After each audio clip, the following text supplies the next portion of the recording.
اللهم صل على سيدنا ومولانا محمد وعلى آل سيدنا ومولانا محمد وبارك وسلم وصل عليه. اللهم صل على محمد وآله وعترته بعدد كل معلوم لك.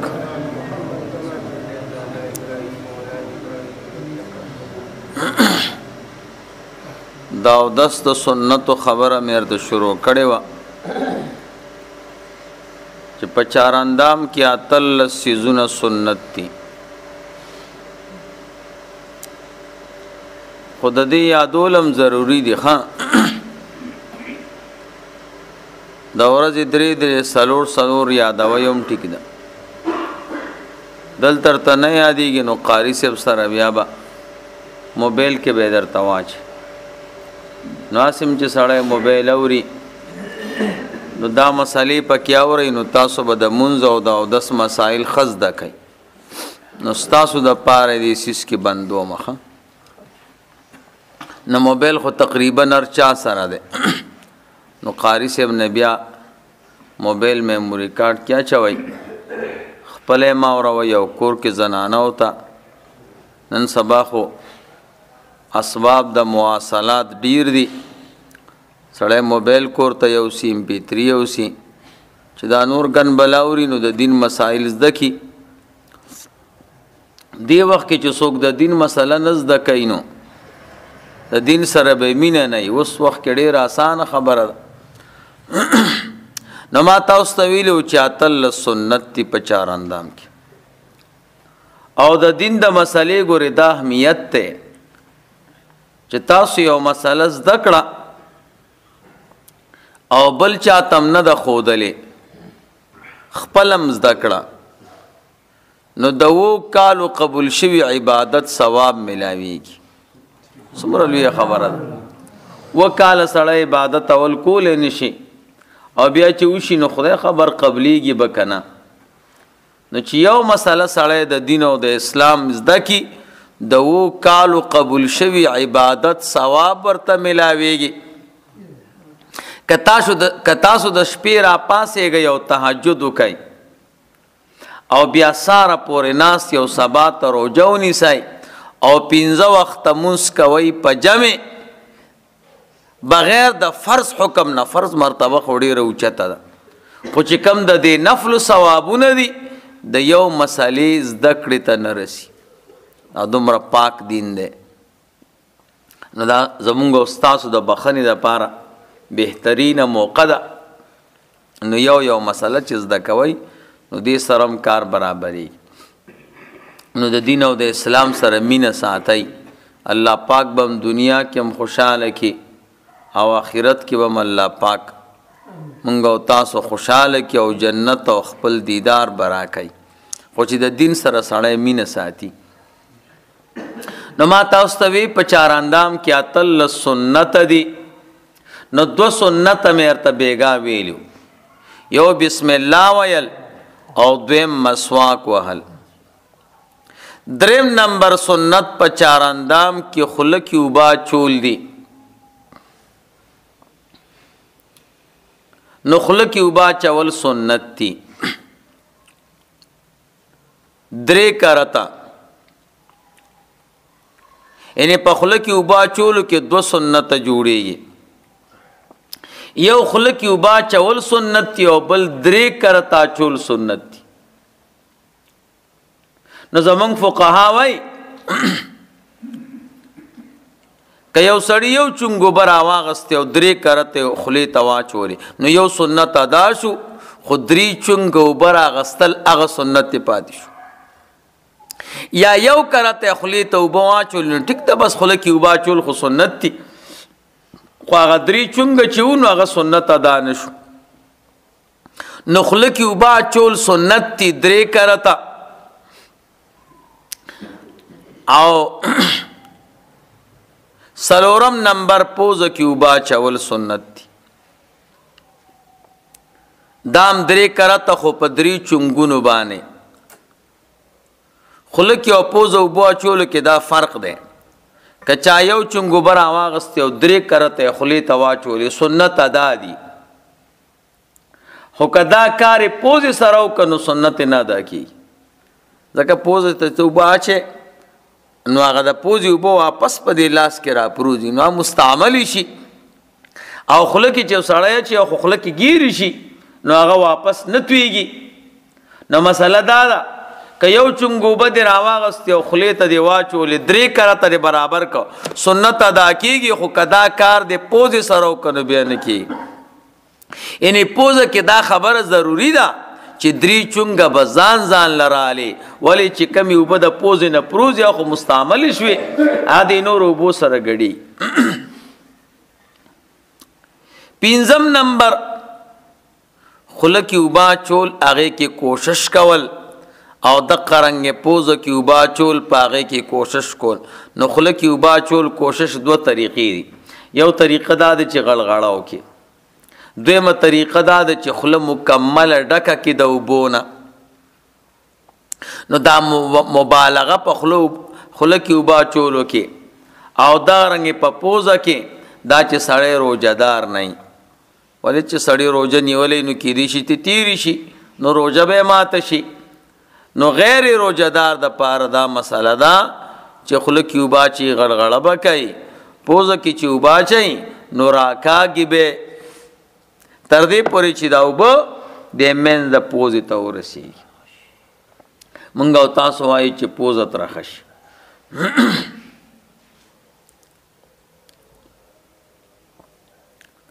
نو دا 6 نمبر د ګیري خلال کول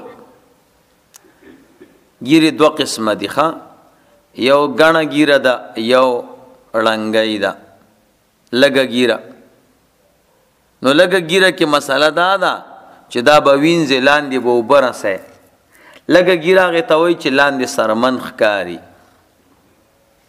غڼه نه وي ړنګی وي او چې غڼه وي ویښته پې ډېر وي نو بیا لاندې اوبه رسول فرض نه دي نو بیا سنت طریقه دا ده چې اوبه به راوالې او د لاندې طرف نه به یې داسې ورولې او بیا به دا ویښته دا یې سره جدا کړي نو چې ګیره غڼی نو هغې خلال سنت دی علما وایي ګیره پرېښودل سنت دی خو ګیره کې دننه بیا 4 سنت دی یو د ګیرې پرېښودل سنت دی دویم قبضې پورې اوږدول سنت دی چې کم از کم قبضې پورې دریم نمبر غوړول سنت دی او 4 نمبر خلال سنت دی خلالولم سنت دی وړول او منګس کولم سنت دی او قبضې پورې پرېښودلم سنت دی اوږدول او همداسې پرېښودلم سنت دی دغه رنګې سر ویښتو کې هم دا مسله ده د سر ویښته پرېښودل سنت دی او په دې کې بیا نور 4 سنت دی یو پکې لاره ویستل دویم دومره اوږدول چې د دې غوږونو نرمیو ته ورسېږي دریم نمبر غوړول او 4 نمبر منګس کول زمونږ فقها وایي داسې ګیره به نه پرېږدي چې خلک ترې کرکه کوي داسې ګیره به نه پرېږدي چې نیم ویښته داسې روان وي نیم داسې چې خلک یې وګوري چې دا څه ځنګلي دی نو ګیره به ښایسته پرېږدي د هغې به خیال ساتي د دې وجې نه زمونږ او ستاسو مسلک دا دی چې ګیره به د قبضې نه سیوا کې نه چې قبضه برابر شوه نو لاندې به یې کټ کړي بس ولې چې ګیره ډېره زیاته اوږده وي نو ښایسته بیا نه ښکاري بیا ښایسته نه ښکاري او د امام شافعي رحمه الله مسلک دا دی چې حضور فرمایلی دي چې واعفو اللحا ګیره بس معاف کوي نو چې څومره اوږدېږي نو اوږدېږي دي نو چې څوک ځان ته اهل حدیث وایي نو هغې سمه اوږدوي یو اهل حدیث دی هغې دومره اوږدوي چې داسې په اوږه راچولي نو داسې ګیره به هم نه پرېږدي عبادت داسې کوئ سنت داسې کوئ چې خلکو له مزه ورکړي او نور خلک هم ګیرې پرېږدي 9 نمبر د ګوتو خلال سنت دی نو ګوتې 2 قسمه دي یو د خپو دي یو د لاسونو دي د لاسونو خلالم سنت ته او د خپوم سنت. نو د خلال دو طریقې دي ښا. یو طریقه دا ده چې اوبه دي ولده دا دواړه لاسونه دي پکې ډوب کړه، دواړه خپې دي په اوبو کې ډوبې کړې، دا هم خلال دی. ګورئ لاسونه خپې دي په اوبو کې ډوب کړه چې بره نه ښکاري، نو دې ته هم خلال وایي. دې سره هم سنت ادا کېږي. دویم نمبر طریقه دا ده چې په لوټه باندې یا بمبه باندې شاراندام کې، نو د هغې طریقه دا ده د لاسونو چې دا یو ګوتې به نورو ګوتو کې داسې وردن نه کې، نو دې ته هم خلال وایي.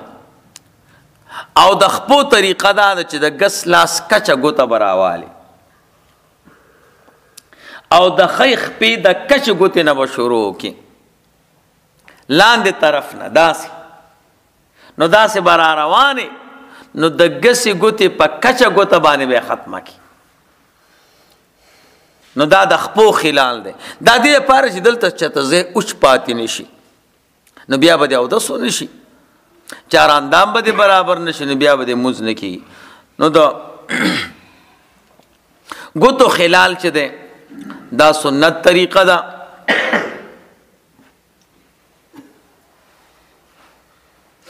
اوم نمبر هر اندام چې مونږ او تاسو وینځو نو د هغې 3 کرته وینځل سنت دي. او بیګا مې ورته مسله کړې وه چې فقها وایي چې دا 3 کرته سنت دي، دا د هغه چا دپاره چې چاته وسوسه بیماري نه او که نه وسوسه بیماري ورته وه نو بیا خیر د هغه ته اجازت دی ځکه بیمار دی.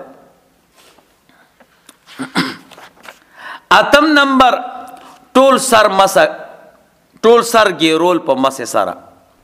د څلورمه حصه مسه چې ده نو دا فرض ده، او ټول سر بیا ګیرول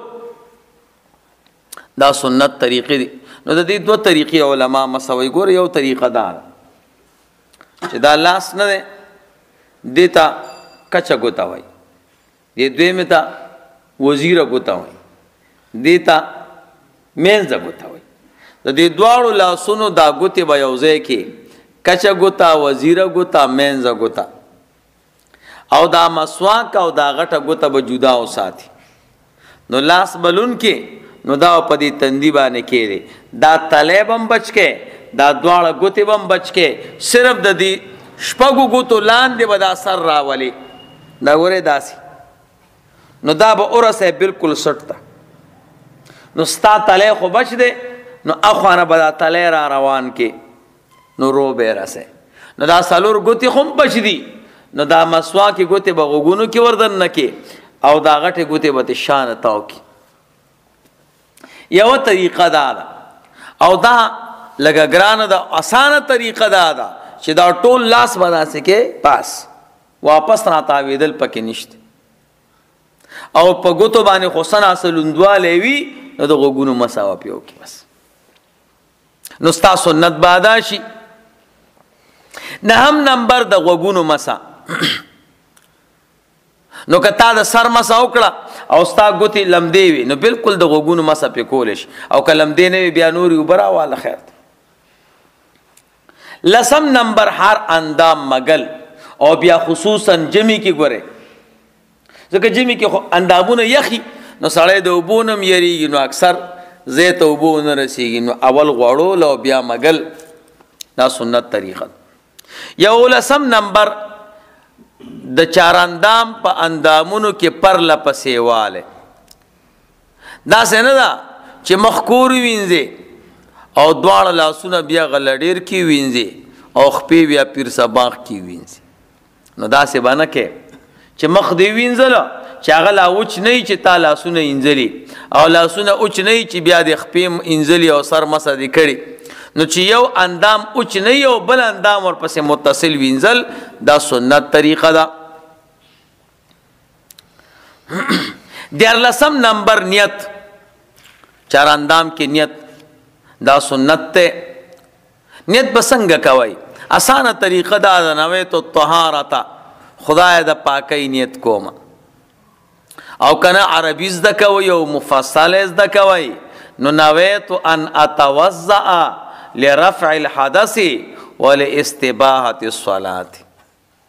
یا الله زنیت کوما د دې خبرې چې زه چاراندام وکما د بیا د سید لري کېدلو د پاره او د موز د روا کېدلو د پاره زما خستنیت دا خوښ دی. دا به ان شاء الله بیا د موز مسلو کې هم ښه طریقه دا ده چې یا الله زه دا اراده لرم چې زه چاراندام وکم او بیا د سیرا نه لري شي او منځ راته روا شي. اللهم انی اريد ان اتوضأ لرفع الحدث ولاستباحة الصلاة. دا لفظ د اریدو د نویتو نه افضل دی ځکه اریدو د حج او د عمرې په مسله کې راغلی دی. نو نیت پکار دی.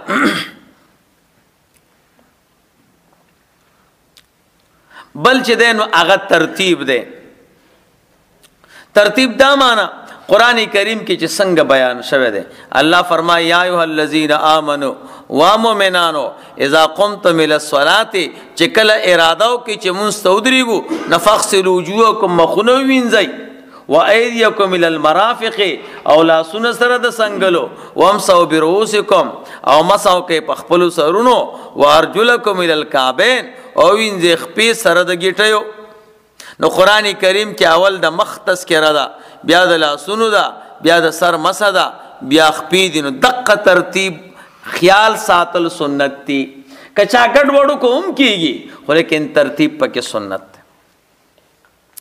او بل خي طرف باندې شروع کول لکه اول خیل اس وینځل خیخ په وینځل نو دا سنت طریقه ده.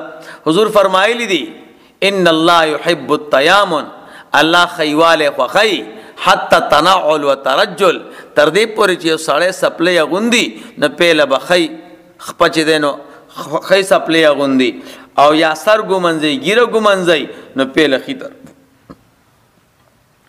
بلدا چې دې لاسونه وینځي یا خپې وینځي بیګام در طویلو د ګوتو د طرف نه به شروع کوي دې طرف نه بلاس وینځي داسې به بمبې ته لاس نه نیسي داسې به راړی وګور باندې داسې ګوتو کې هم دا خپو کې هم دا مسله ده.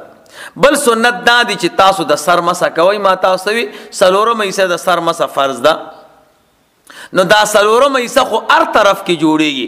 دا څلورمه حصه خاص کول په مخ کې طرف یا دا مسح شروع کول د مخ کې طرف نه دا سنت دی. که چا د شاده طرف نه شروع کړو نو دا یو سنت دی بیا پاتې. او بل د سټ مسح دی ته وایي دا د غوږونو سره لاندې د شاته چې د عنق وایي دې ته عربی کې حلقوم وایي دې ته رقبه وایي نو دغه ځای مسح کول ګوتې به لمدې کې او داسې به کې بالکل د دې غوږونو سره لاندې ښکته. نو دا اتل سنت دی په چاراندام کې. نمبر 1 بسم الله ویل. نمبر 2 مسواک مگل او نمبر 3 خلقیو باچول.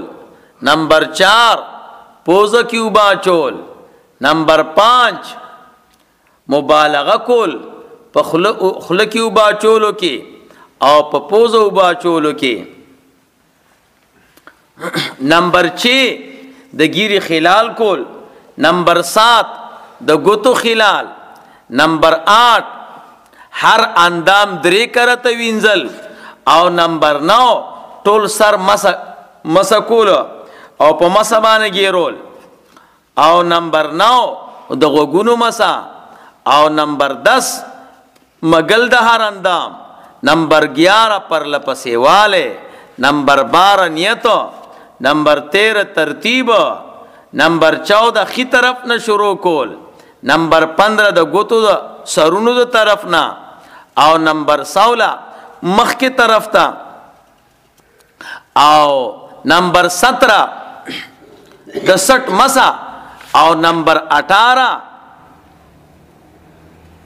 دا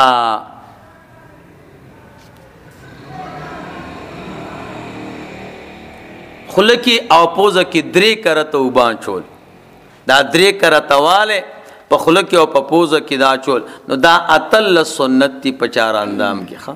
درود شریف الله مولانا محمد و علی سیدنا